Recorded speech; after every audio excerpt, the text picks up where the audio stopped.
पुन्हा पुन्हा सांगतो की जे येत आहेत सारखे ते कंटिन्यू या.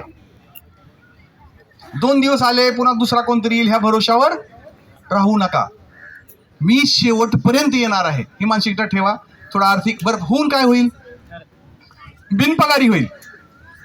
समजा तुम्ही तिथं अर्ज बी दिला नाही, काहीच दिला नाही, किंवा तुमचा तो CRB लिहून दिला नाही, किंवा रजेचा अर्ज बी दिला नाही, काहीच केलं नाही तुम्ही, काय तर काय होईल, फक्त बिनपगारी होऊ शकते, दुसरं काही नाही. मग तेवढं तुम्हाला त्याग करावा लागेल. इथं त्यागाशिवाय काहीही मिळणार नाही आणि कुणाला त्यागाशिवाय काहीही मिळत नसतं. त्याग पाहिजेच. मग तेवढं त्याग म्हणजे माझं पगार बी चालू राहायला पाहिजे, माझं नुकसान बी झालं नाही पाहिजे आणि माझ्या आयुष्याचं 2 पिढ्याचं तर कल्याण झालं पाहिजे. कसं शक्य आहे? घरी तुम्ही बघता एखादी गोष्ट तुम्हाला करायची असेल, फायदा मिळवायचा असेल, त्यासाठी काहीतरी कष्ट करावं लागेल.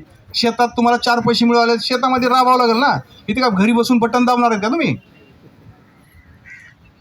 शेतामध्ये तुम्हाला राबावंच लागेल, कष्टच करावं लागेल, त्यावेळी 4 पैसे मिळतील. पण अशी कोणती गोष्ट, पण आपल्या लोकांमध्ये काय झालं माहिती का, मला काय भेटलं पाहिजे, मला त्रास झाला नाही पाहिजे, माझं घर मला न सोडता, माझं कोणतंही नुकसान न होता मला कायम झालं पाहिजे. हे कसं शक्य आहे? हे शक्य नाही. पण पुन्हा दुसरी भूमिका काय त्यांची, ही तर डोक्यात येते. पण काही लोक लढतायत ना, मग त्याचं झालं की माझं होईलच की.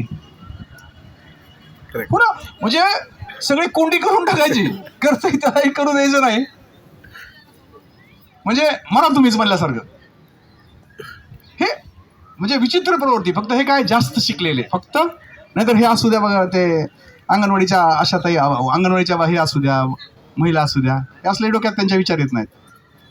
आशाताई असू द्या, आशा वर्कर असू द्या, न शिकलेले बघा त्यांच्यामध्ये कसं असतं, जो मोरक्या सांगेल ते डोक्यात दुसरे काय विचार करतात, त्याच्यावर आपण विश्वास ठेवला ना, मग त्यालाही त्या मोरक्याला बी हुरूप येतं. अरे एवढं लोक आपण, कसं असतं माहिती आहे, किती जरी लोकांच्या मनात पाप आलं, गैरसमज घ्यायचा जरी त्याच्या आलं, पण त्यांनी ज्यावेळेस सगळे 100% विश्वास टाकतील, त्याचंही कुठंतरी मन त्याला खाईल ना, अरे नाही इकडे.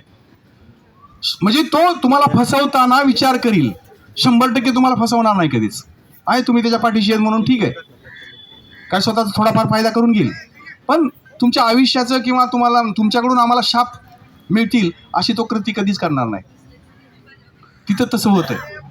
पण इथं कसं आहे, आमच्यावर इथं दिसते आम्हाला 2000 लोक, दुसऱ्या दिवशी 1000 दिसते ती, की आमचं मनोधैर्य करते. पुन्हा पुढच्या वेळेस 500 दिसते ती, पुन्हा 200 दिसते ती. पुन्हा डोक्यात विचारत आहे, आपण एवढं तळमळून करतोय, आपण एवढं हे करतोय, आणि हे लोकांची भावना अशी का, कुठतरी मनाला वाटतंय ना. म्हणजे या गोष्टी आपल्यामध्ये चाललेल्या आहेत. तर ठीक आहे, हे चाललेलं आहे, कलियुग आहे. शेवटी ह्याच्यावर यायचं. पण आपण समाधान कसं मानायचं म्हणतो ना, एखाद्या गोष्टीमध्ये समाधान मानावं. कलियुग आहे. जे खरे वागतात, जे सत्यानं असतात, त्यांना त्रास हा ठरलेला आहे. पण त्याचं पुन्हा उत्तर ही आहे, ज्यावेळेस ते त्रास सहन करून तत्व न सोडता तो लढत राहतो, सत्यमेव जयते, सत्याचा विजय होतो. हे आपण डोक्यामध्ये ठेवूया आणि पुढं जाऊया. नक्कीच तुम्हाला सांगतो, जरी थोडंफार कालची बैठक काही कारणामुळं त्यांना ह्याच्यामुळं गांधीनगरला जायचं होतं, तिथलं काहीतरी मला वाटतं 15 नगरसेवक, एक काही नवीन नगरपालिकेचे कुठले आले, एकदम त्यांचा काहीतरी सत्कार होता असं म्हणतायत. असेल बी ते. आणि त्यांना कसं असतं की पाक्षिक लेवलवर, संघटनात्मक लेवलवर त्यांना ते महत्त्वाचं वाटतं की ह्यांचं पुन्हा करताच येईल ना. पण तिथलं जे त्यांचा आनंदाचा क्षण आहे, त्याच्यामध्ये जर आपण नाही गेलो तर तो क्षण पुन्हा येणार नाही. हे काय, आपण आणखी 4 दिवस बसणार आहेत, त्यांना माहिती आहे ह्यांचं जोपर्यंत आपण करणार नाही तोपर्यंत बसणारच आहे. त्यामुळं कुणीही खचून जाऊ नका. मानसिकता अगदी तटस्थ ठेवा. आपल्याला जिंकायचं आहे, आपल्याला आझाद मैदानामध्ये थांबायचं आहे. जोपर्यंत कॅबिनेटमध्ये निर्णय होत नाही, ते डोक्यात आलं, आपण हे डोक्यात जाणंच नाही, का होत नाही, ह्याच्यामुळे होत नाही का, त्याच्यामुळे होत नाही का, काही डोक्यात आणू नका. जे झटणारे आहेत त्यांना एक अशी सिच्युएशन येईल की त्यांना वाटेल की अरे बाबा ह्यांचं एकदाची काम करून टाका बाबा. आणि अशी सिच्युएशन तयार झाली आहे. मुख्यमंत्र्यांना दररोज 8 दिवसाला असेल, 2 दिवसाला असेल, 4 दिवसाला असेल, सारखं कुणीतरी त्यांना फोन करतंय, कोणतरी सांगतंय, कोणतरी लक्षात आणून देतंय. आपले लोक जिथं जातील दौऱ्यावर तिथं त्यांना भेटतायत, पुन्हा रिमाइंड करतायत.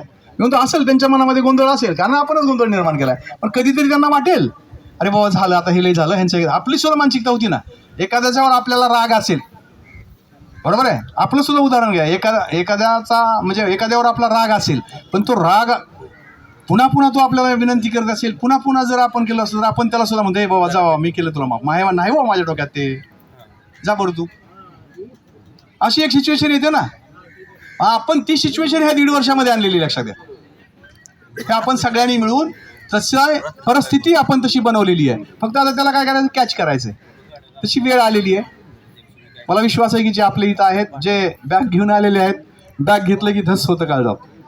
अशा भाग बघितलं की फक्त विनंती की जावा, आम्ही इथं आहोत, आम्ही तुमची वाट बघतोय, जावा. शनिवारी, शुक्रवार, शनिवार, रविवार संध्याकाळी आपलं रविवारी बसा, सोमवारी या ठिकाणी या. कारण पुन्हा नवीन लोक येतील अशा डोक्यात काय आणू नका. ज्यांना बोलवायचं ते आपण बोलवतोय. आपले आपले जे ज्या ज्या ज्या जिल्ह्यात संबंध आहेत, आपले जिथं जिथं हक्काने आपल्या मित्राला बोलू शकतो, मैत्रिणीला बोलू शकतो, तिथं हक्कानं फोन करा आणि तू येच म्हणा. हं? अरे एकच नारा कायम करा.